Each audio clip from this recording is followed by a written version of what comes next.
Good morning friend, সবাই কেমন আছো? আশা করি সবাই ভালো আছো। আজকে স্যাটারডে, ছেলের স্কুল অফ ডে। তো আজকে ঘুম থেকে একটু লেট করে উঠেছি। একটু লেট করে উঠিনি, অনেকটা লেট করে ঘুম থেকে উঠেছি। সত্যি কথা বলতে বলো তো, সারাটা সপ্তাহ তো চলে, মানে শনিবার হলে মনে হয় কি লেট খেয়ে পড়ে থাকি। মানে না উঠতে ইচ্ছে করছে, না স্নান করতে ইচ্ছে করছে, না কিছু করতে ইচ্ছে করছে, কিচ্ছু ভালো লাগছে না। ওদা শরীরটা এত খারাপ লাগছে না, মানে বলার মতো না। আর একটা কথা তোমাদেরকে বলা হয়নি, তোমরা তো জানো আমার শাশুড়ি অসুস্থ, তো ওনাকে হসপিটালে আবার ভর্তি করা হয়েছে। মঙ্গলবারে অপারেশন হবে। তো আমার বর সকালবেলা অফিস থেকে সে মার ওখানে গিয়েছে, হসপিটালে গিয়েছে, এখন তুই বাড়ি আসেনি।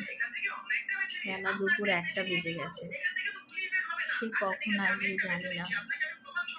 আর আমিও লেট করে ঘুম থেকে উঠেছি, ছেলেকে খাওয়ালাম, ছেলেও লেট করে উঠেছে, ছেলেকে কিছু খেতে দিলাম, খেলো। আমি ওর সকালটা শুরু করি গরম জল লেবু জল দিয়ে, সেটা খেলাম। আর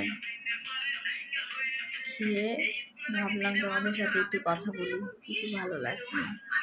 আর প্রচণ্ড পরিমাণে মাথার যন্ত্রণা করছে, এত যন্ত্রণা, ঘুম থেকে উঠেছি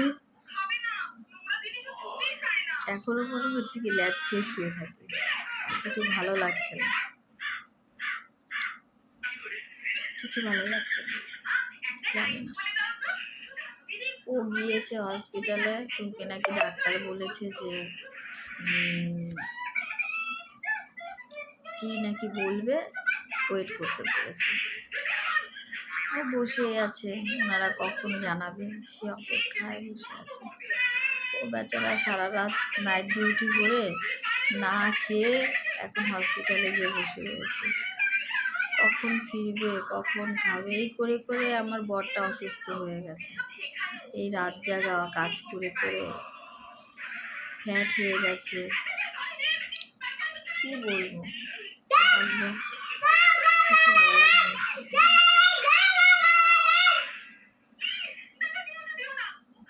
ছেলে চিৎকার করছে, মোবাইল দেখছে, ছেলেকে এখন কি করতে কাজ ফেলে রেখে বসাতেই হবে, কিচ্ছু বলার নেই, কিচ্ছু করার নেই। ম্যাম ফোন করে বলছে দেখো রাস্তায় জল জমেছে কিনা, আসবে, তো যাবো দেখবো রাস্তায় জল জমেছে কিনা। আর রাস্তায় তো জল জমবেই বন্ধুরা, বলো এই বর্ষাকাল আর কি বলবো, যা শুরু করেছে বৃষ্টি আজকে কতগুলো দিন হয়ে গেল। ঠিক আছে, সবাই ভালো থেকো, সবাইকে অনেক অনেক ভালোবাসা, টাটা।